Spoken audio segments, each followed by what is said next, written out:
Hi guys! Okay, so continuation tayo class ng topic natin regarding sa moment ng force. So, ngayon, ang discuss naman natin is moment naman ng force about a specified axis. Okay, so last time, ganun pa rin, no? We have our force, no? And then, marunong sana tayo class kumuha ng force vector. And then, okay, last time, di ba, tinatawag natin tong point na to as point O. So, parang ginawa natin, 'di ba, moment about a point, no? So ngayon, parang point A na siya. So pwedeng moment about point A. Pero ngayong class, ang kinaiba, instead na sa point A lang tayo magmo-moment, okay? Nangyari, ang kailangan na mag-moment na siya about a specified axis. So meron ng specific axis na gusto nating pag-momentan. And in this case, yung axis AB, okay, gusto natin dyan tayo mag-moment. Okay? So, almost the same lang naman class ang atake sa problem na katulad nito. Yun lang, meron lang may konting modification pagdating sa pagkuha ng moment. So, dito, tatawagin na natin dito ang moment as moment AB, denoting that we want to get the moment about an axis AB. Okay? So, kung familiar ka class sa discussion natin last time, so syempre, di ba kung magmo-moment lang tayo about A, parang ano lang yon, yung position vector from A papuntang force and then cross the force vector. Do familiar ka na dito, no? Kung sa point A lang tayo mag-moment, nangyari nga, about na tayo dun sa axis containing point A, no? Kailangan na yung axis na containing point A. So, simply, ang gagawin lang natin is mag-introduce lang tayo ng unit vector representing that line. Okay? So, tatawagin natin yung line na yun as line AB. So, kunin natin ang unit vector nun and then i-dot product lang natin yun sa value neto, sa vector or resulting vector neto. Okay? So, ngayon, ano mangyayari? So, kung kukunin natin class yung unit vector, so, mahalaga class yung naming. So, kung AB siya, okay, kung AB siya, ibig sabihin, ang starting point or initial point natin is A, papuntang B. So, therefore, A is our initial point, B is our final point. Okay? So, take note kasi mahalaga nga kasi yung malaman kung sino yung initial sa final. Since kapag nagsosolve tayo ng mga radius vector or position vector, so para siyang final minus initial. Okay? So, kung mangyari, kung itong point A is meron siyang coordinates na XA, YA, and then ZA, and then itong si B is meron siyang coordinate na XB, YB, and ZB. Okay? Ang unang goal daw natin is to determine yung unit vector AB. At kung mare-recall mo class, no, para makuha class ang unit vector ng AB, no, the same application ng last na discussion natin regarding sa pagkuha ng unit vector ng nagre-represent sa force F. Nare-recall nyo ba yon? Yung U sub F. So, ganun din yung sa UAB. Kakailangan natin kunin yung radius vector or position vector representing yung line AB and then divided by its magnitude. Okay? So, the same lang yan class nung diniscuss natin last time. So, hopefully is na-absorb mo na yon. So, yun. Unit vector AB is just the position vector AB divided by the magnitude or yung length, no, nung AB. So, paano class kumuha nung nung RAB? So, di ba sabi nga natin, yung mga position vector na yan is just simply XI plus YJ plus ZK. Okay? Wherein yung X, Y, and Z is represented by final point minus initial point. Final minus initial. So, in that case, yung x is magiging xb, okay, minus xa. So, final minus initial times I plus yung y, yb minus ya, and then j, and then plus zb minus za. Okay, final minus initial lang siyang palagi. Okay, and then divided by, okay, its magnitude or yung length. So, paano kumuha ng length, class? So, binabalikan na lang natin yung diniscuss natin dito last time, no? So, yung length is just yung Pythagorean, no, ng mga distances. So, first is xb minus xa squared plus yb minus ya squared, and then plus zb minus ca squared. So, with that, check na tayo dito sa first one, yung unit vector representing yung axis na gusto nating pagmomentan. So, take note, class, kung nag-start tayo sa A, okay, mahalaga ka rin kasi to, class, kung nag-start tayo sa A papuntang B, so para mangyari, yung positive axis natin or yung positive sense natin is yung from A papuntang B, yung paganon. So, parang ganun yung magiging positive axis natin. So, mukha bang X? So, ayusin natin. So, ito yung lumalabas na positive direction. Okay? So, ano ulit yung kahalagang class ng positive direction? Diba? Kasi kailangan natin yan to determine kung anong moment ba yung magre-represent ng positive at kung anong moment yung magre-represent ng negative na moment. So, using yung right hand rule, so, tutok mo lang yung thumb mo ulit dun sa positive sense, and then whatever yung maging curl nung mga daliri mo, no? So, that represents yung positive moment. So, mangyari, ito yung right hand mo. So, ito yung curl. Ito yung magiging curl ng kamay mo for this specific direction. So, yung positive sense dito is paano? Pag ganito, no? Ito yung magiging positive moment. So, iba naman yun, class, kung ang ginawa mo is, unit vector BA. So, pag BA, pababa. So, therefore, magbabago yung right hand mo direction. So, magbabago rin yung curl. Okay? So, ayun. Mahalaga lang naman yun para malaman mo yung positive sense sa negative. So, we are done now with the unit vector AB. Next is ito, di ba, dot product to. Kung yung isa is cross product, ito dot product. So next, paano naman yung itong radius vector? Ano nga ulit to?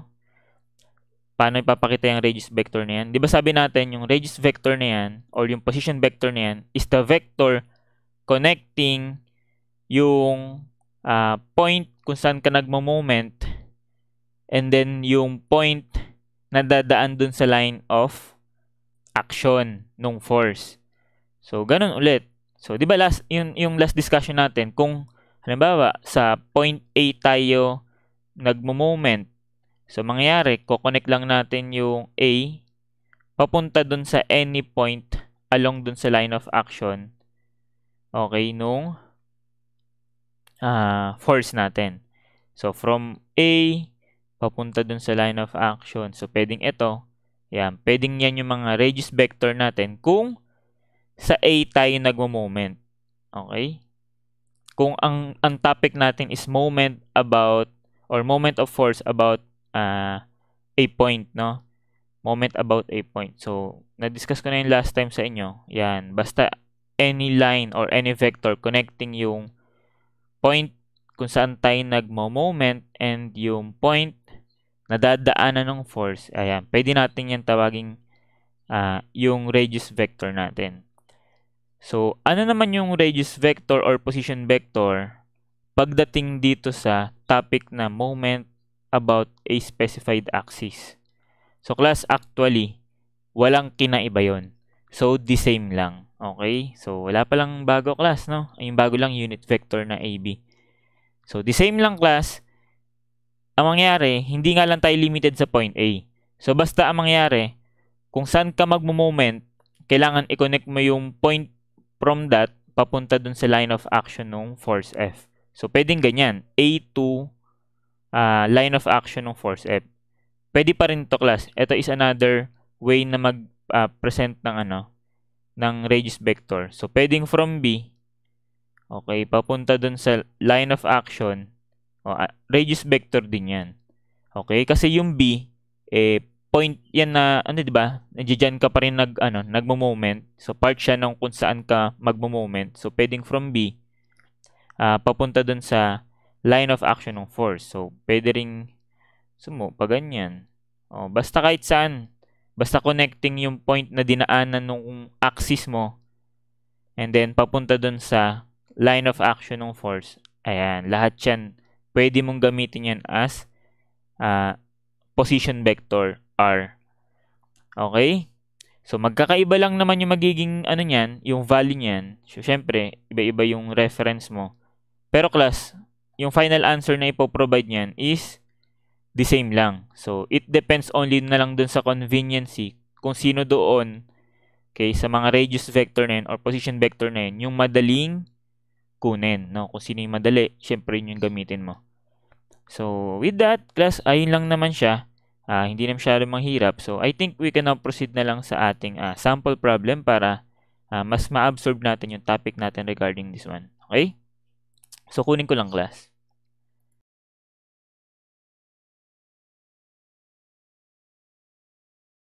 Okay, so, ayan. Situation 22 na tayo. So, 3 forces acts at point A, B, and C as shown. So, we have here force F1, 60. And then, that is parang totally along the y-axis. Ito namang F3. So, para siyang with the same direction ng x-axis. So, F2 with the same direction ng z-axis. So, first question is determine the resultant moment of 3 forces about the x. Next is determine the resultant moment of 3 forces about y. And then next is determine the resultant moment of 3 forces about z. So, in this kind of problem, hindi na muna natin i-apply yung ganito. Kasi nga, medyo tedious yan gawin. And then, most especially, ginagawa lang naman yan kapag yung mga forces involved is inclined forces or yung mga axis involved is inclined axis. So, dito class, very basic pa lang naman ang tanong. Ang gusto niya, kunin mo daw yung resultant moment about x. So, parang lumalabas, ano daw yung lalabas na moment dito? Okay, so sabi lang ng class, pagkasama-samahin lang natin yung magiging combined effect ng lahat ng forces na yan doon sa ating x-axis. Okay, imo-moment lang natin lahat ng forces about the x-axis, if applicable. So, to do that, simple na lang tayo class, huwag muna natin pahirapan. So, gusto natin kunin yung moment about x.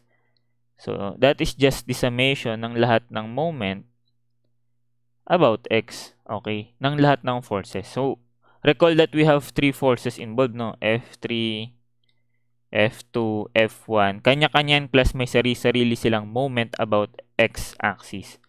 Okay, so gawa lang tayo class ng conventional direction. So, using yung right hand rule, nakikita mo may hand na dito, Yung positive sense dyan is papaano? Delete ko to. Baka maka-apekto. So, yung positive sense is pa ganito. Any moment na magiging ganito yung effect niya about x, we consider that as positive.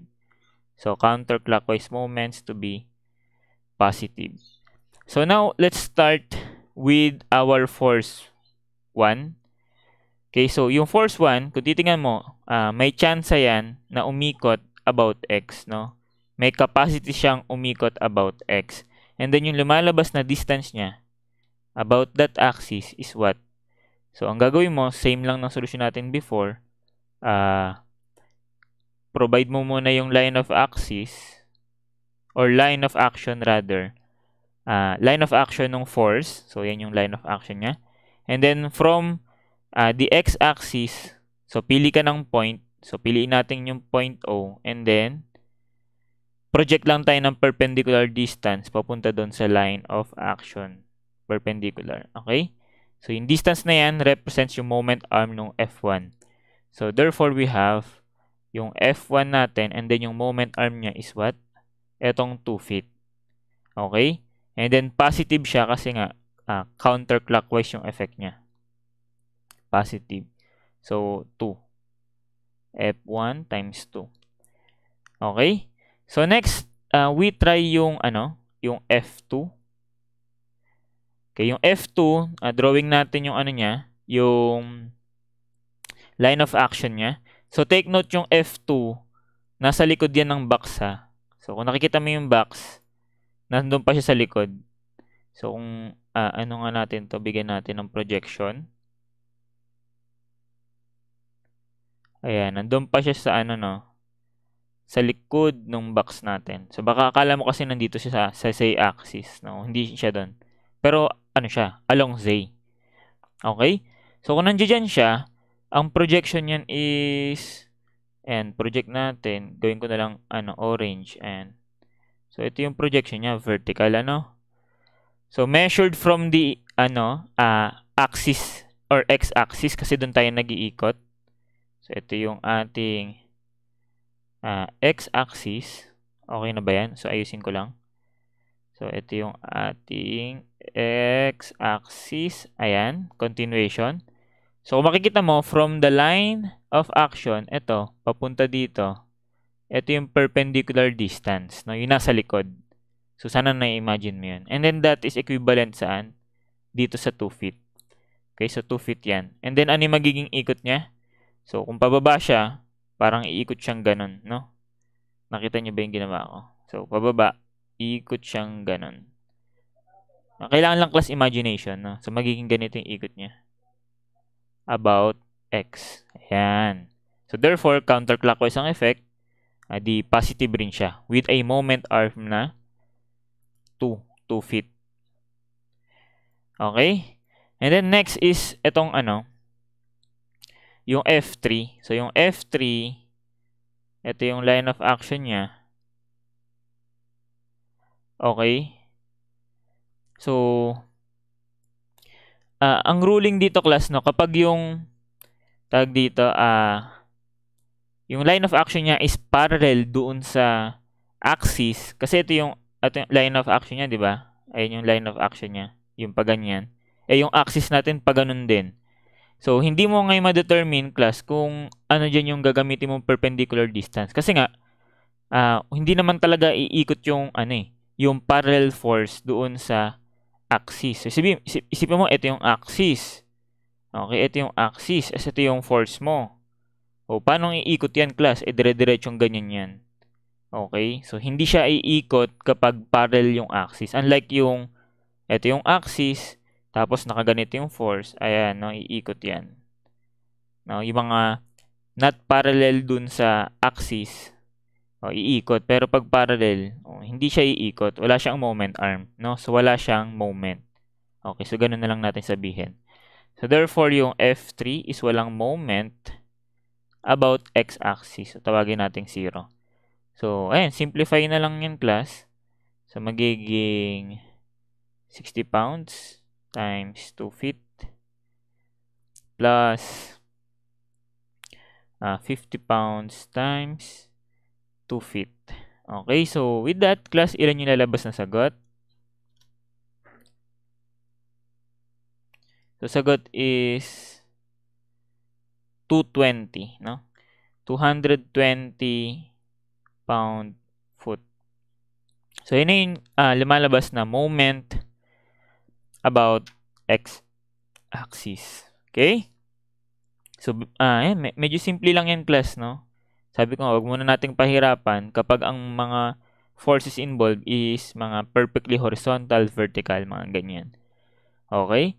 So, next, ganun, same na lang tayo, class, attack. Moment about y is just the summation ng lahat ng moment about y.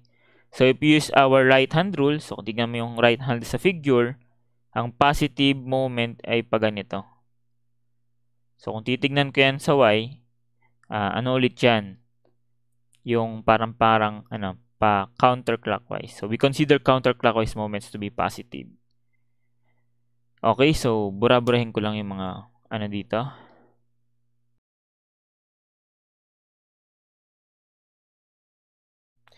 Okay, so ayan. Let's start with our force F1. Ito. So, what can you say about F1? F1 is parallel, no? Pag ganun siya, pag ganun din yung Y, so never siyang iikot sa Y. So, therefore, F1 has no moment about Y. So, we can say that F1 times 0 na lang. Okay? Next is yung F2. So, tingin tayo sa F2 class. So, nangyari, delete ko to. So, dito tayo mag-moment, di ba, sa y-axis. Ito. Diyan tayo mag-moment. So, nakikita mo, yung F2 is ikot siyang parang paganito. Okay? So, pag ganun ang ikot niya. So, para siyang clockwise. So, magiging negative yung effect niya. And then, yung magiging moment arm niya is, yung moment arm niya is from the line of action niya papunta dun sa nearest point sa y-axis, which is ito yun. Ito yung perpendicular. So, in that case, ito naman yung distance na yon, yung 3 feet. So, 3 feet yan sa likod. Okay? So, ang moment arm is 3 feet. Okay. So, therefore, sabi natin minus yung F2 and then the moment arm is 3. Okay? So, last we have yung F3. So, ano kaya yung magiging moment ng F3? So, yung F3 is parang ito naman siya, no? Yan yung F3. Ang magiging ikot naman yan about y-axis is parang pa ganito. Gagano naman siya. Okay? So, sana nagigets. So, parang counter na naman siya doon sa positive direction, which is clockwise. Kasi siya, di ba, clockwise? So, therefore, negative na naman siya. And then, yung moment arm niya, class, is what? So, from its line of action, ito yung magiging perpendicular papunta dun sa y-axis. So, in that case, that has a height or a moment arm of 2 feet. So, moment arm is 2 feet. Okay, so therefore, negative F3 times 2. Okay, so just simply plug in na lang natin. So, this one is 50. This one is 40. So, we have moment about y. So, lalabas dyan negative. Pero, wala namang sa choices na negative. Pero, at least alam mo kung ano yung magiging effect nila, di ba? Yung against na dun sa positive direction na assumed natin, which is yung counterclockwise. So, that is how much, class? The answer is negative 230 and then pound-foot. Okay? So, check pala natin yung mga sagot natin kung nasa choices. So, first one is 220. So, that's correct. Next one is 230. So, that's also correct. Okay? So, next we have moment about z naman. So, pagbuburahin ko ulit itong mga distances about y. So, wait lang.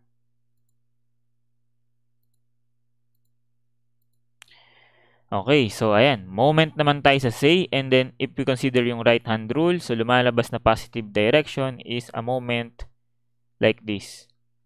So kung titingnan mo yan sa taas, okay, sisilip ka sa taas, class, silip ka, pag ganun. Ano nakikita mo? Pag ganun kasi siya eh. Basta nagbabaligtad yung kamay ko eh. Basta silipin mo sa taas, ang nakikita mo, parang counterclockwise naman yan yung positive. So we will just take summation ng moment. Okay. About say. And then, considering again yung parang pa-clockwise or counterclockwise moment to be positive. No? Counter. Ayan. So, definitely, yung F2, since parallel yan sa z-axis, no, yung F2 is parallel sa z-axis, hindi na natin siya kailangan kasi nga, never siyang magmo-moment about z-axis. So, simulan natin na lang dito sa sa F1. Okay, so lagay natin. F1. So, makikita mo class, ito yung z-axis, no? Highlight natin, diinan natin. Makikita mo class, na ang force F1, which is ito, no? Ito yung line of action niya, ay class, dumaan siyang rekta, no? Nag-intersect siya dun sa z-axis. So, kapag dumaan siya dun, hindi siya makaka-moment class, no? Isipin mo ulit, ito yung axis. Okay lang sana kung perpendicular pero hindi dadaan para makakaikot, para may moment arm. Pero kapag rectang dadaan yan, asan dyan yung moment? Wala siyang moment na makreate, di ba? Though perpendicular siya, pero dahil passing through siya dun sa axis mismo, so therefore, wala siyang moment na makikreate. So therefore, 0 ang moment arm. Okay, so 0. And then sabi natin yung F2, 0 na rin kasi nga parallel. Okay, so yun yung mga ruling natin. And then yung natitira na lang natin dito yung F3. So yung F3 kung titingnan mo, kaya niyang umiikot ng paganito. Magiging ganyan yung ikot niya about say. So that is against dito sa positive direction natin. So therefore negative siya. Okay? So ano na lang kailangan natin? Kunin yung moment arm ng F3. So kung dito tayo mag-moment, no? Ito yung line of action ng F3. So yung perpendicular distance niyan is ito. Okay, which is ilan yan class? Ilan to? Edi yung 2. Okay, so moment arm is 2 and then negative. So magiging negative F3 times 2. So substitute F3 equals 40. Okay, so sagot is negative 80 pound-foot. So that is the resultant moment about say. And then negative only represents na against na siya doon sa assume positive direction natin. Pero sa choices class, 80 pound-foot. So that is letter A. And then we are now correct. Okay, so yan, madali lang. Ayan, warm up lang yan. So doon tayo class sa tunay na application ng vector sa moment about a specified axis. Wait lang. Okay, so yan, number 54 na tayo class. Determine the moment MAB. So, ibig sabihin, ang gusto niyang pag-ikutan is yung line AB. Nasaan yung line AB dito, class? I-specify na natin. So, ito yung line AB, no? So, gusto niya dyan magkuha ng moment. Okay, line AB. Ayan, determine the moment MAB produced by the force F. So, we have here a downward force F, which is a magnitude na 300 Newton. Okay, so first things first, identify natin muna yung formula. So, MAB, ano nga ulit yun? Equal yun sa unit vector representing yung AB dot yung position vector R cross force vector F. Okay, so identify lang muna natin siguro isa-isa. So, doon muna tayo sa mga praktisado na tayo before. Try natin yung F. So, in this case, hindi na tayo mahihirapang mag-Fx, Fy, Fz kasi nakikita mo na directly downward lang siya. So, therefore, meron lang siyang z component. So, lumalabas, hindi na natin kailangan pahirapan to. So, 0 component about x, so 0i.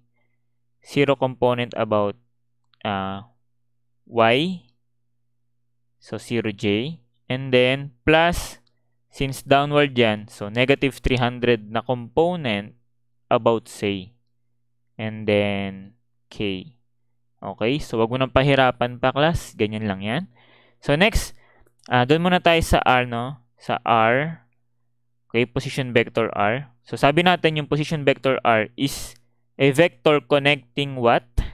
It is a vector connecting any point along dun sa specified axis natin, which is yung axis AB, papunta doon sa line of action ng ating force.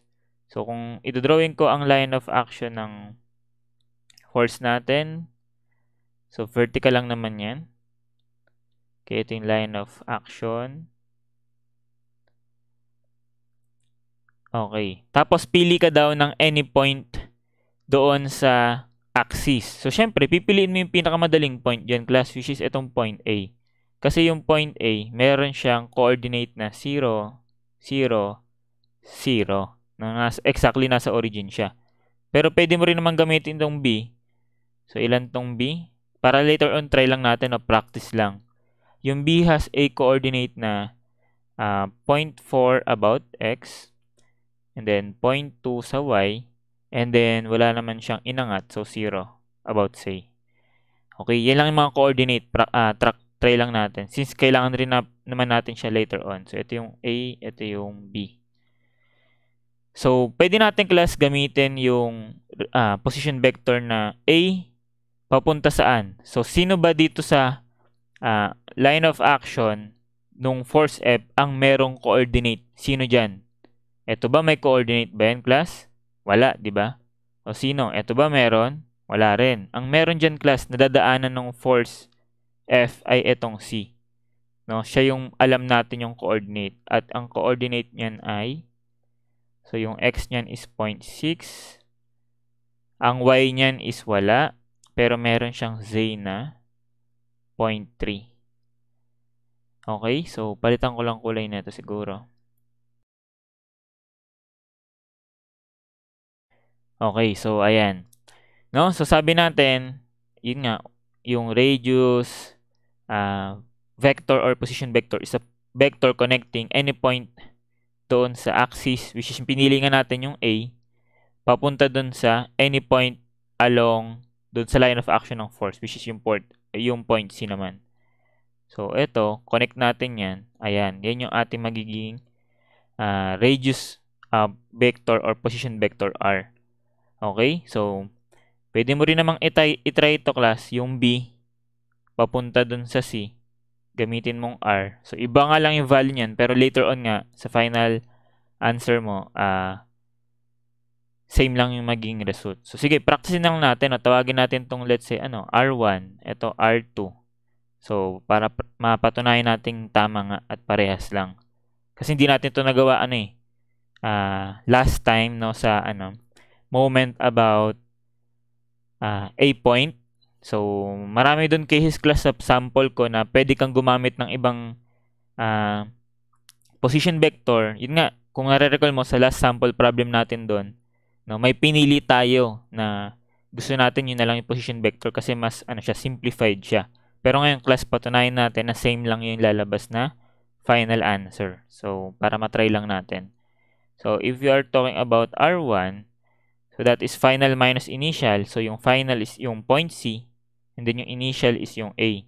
So, magiging 0.6 minus 0. Lagay ko na agad, class, para na tayo. Mas mabilis. 0.6 minus 0, edi 0.6i.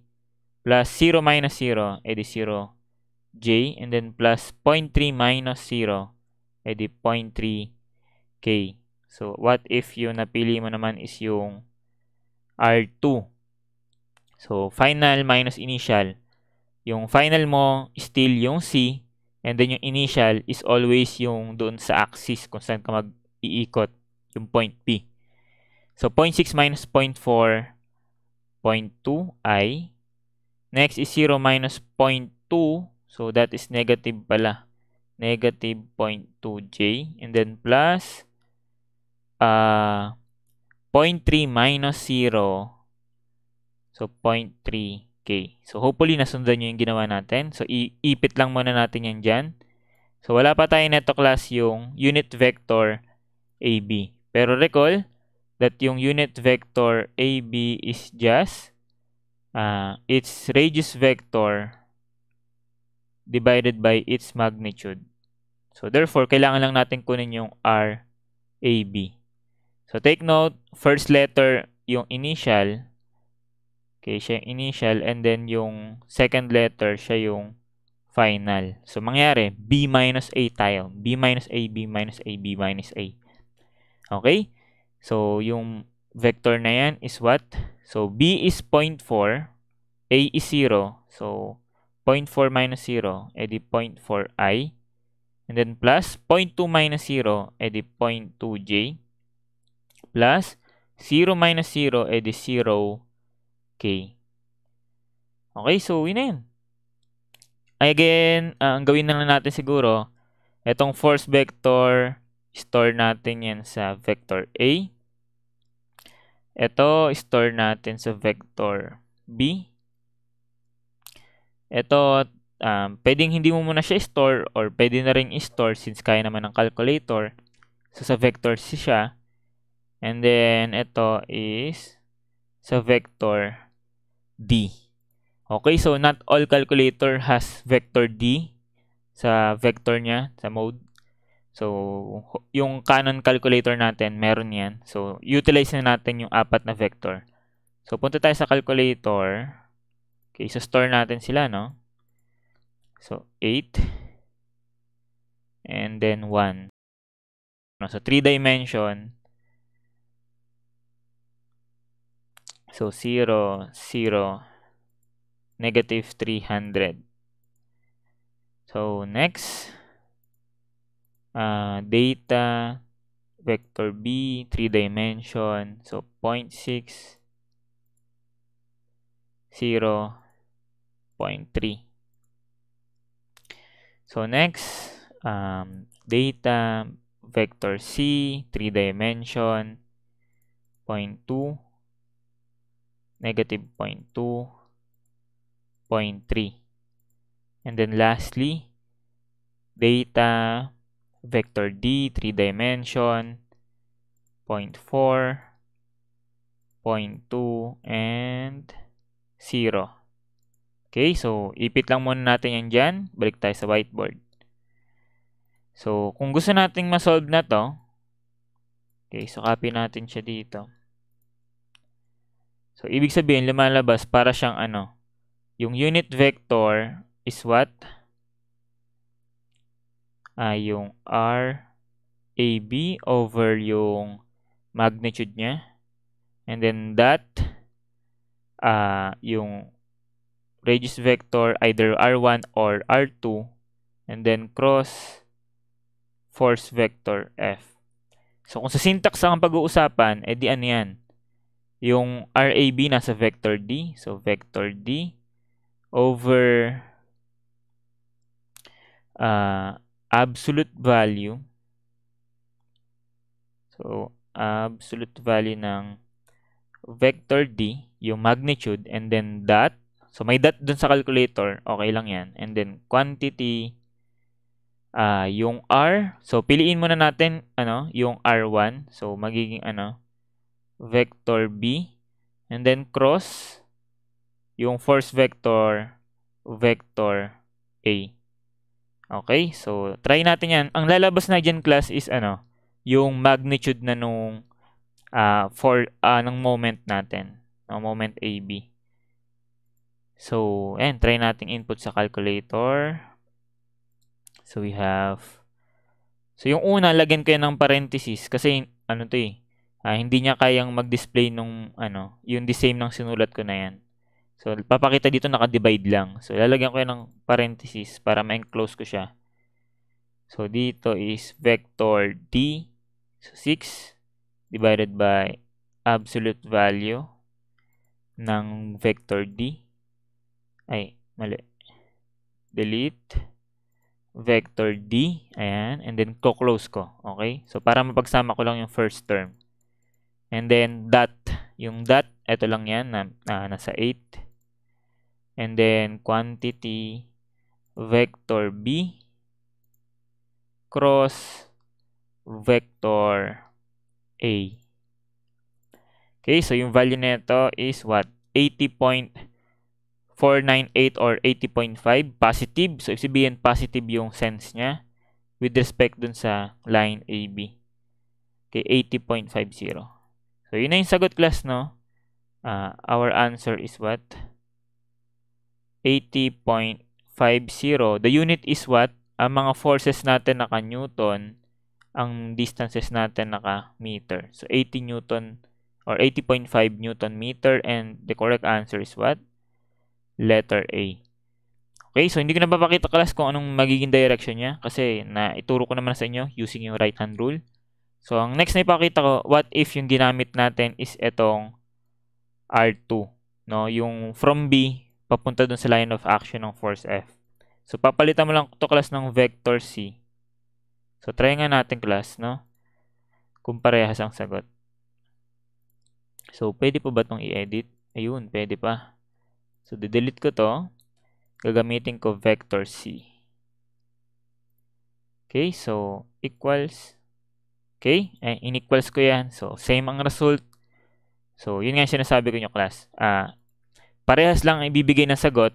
No? Ang magiging pinagkatalo na lang niyan is kung sino ba yung mas madaling kunin na position vector. From A ba or yung from B? So, it's up to you. Okay, so ayan, class, end ko muna tong video natin dito. So, yung continuation ng discussion natin regarding this one is sa next video na, and doon na natin tuloy yung another type ng moment, which is yung couple. Okay, so yun guys. So, thank you guys for watching. So, sana nag-gets nyo yung delivery natin today. So, ayun guys. So, see you next time. So, God bless. Bye-bye.